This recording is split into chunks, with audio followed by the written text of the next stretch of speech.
ഗ്രാമീണ നന്മയുടെയും മാനവികതയുടെയും മൂല്യങ്ങൾ തലമുറകളിലേക്ക് പകരുന്ന നൂറ്റാണ്ടിൻ്റെ പാരമ്പര്യമുള്ള സാംസ്കാരിക കേന്ദ്രമായ യളവള്ളി ഗവൺമെൻറ് ഹയർ സെക്കൻഡറി സ്കൂളിൻ്റെ ചരിത്രത്തിൽ തങ്കലിപികളാൽ എഴുതിച്ചേർക്കാൻ ഒരു ദിനം കൂടി.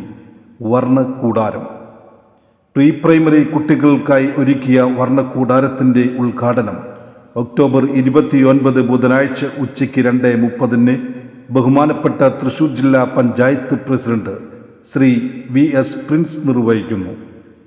യളവള്ളി ഗ്രാമപഞ്ചായത്ത് പ്രസിഡന്റ് ഇൻചാർജ് ശ്രീമതി ബിന്ദു പ്രദീപ് അധ്യക്ഷത വഹിക്കുന്ന ചടങ്ങിൽ മുല്ലശ്ശേരി ബ്ലോക്ക് പഞ്ചായത്ത് പ്രസിഡന്റ് ശ്രീമതി ലതി വേണുഗോപാൽ, തൃശൂർ ജില്ലാ പഞ്ചായത്ത് മെമ്പർ ശ്രീ ബെന്നി ആന്റണി എന്നിവർ വിശിഷ്ട അതിഥികളായി എത്തുന്നു. ഈ ശുഭവേളയിലേക്ക് ഏവരെയും സഹർഷം സ്വാഗതം ചെയ്യുന്നു.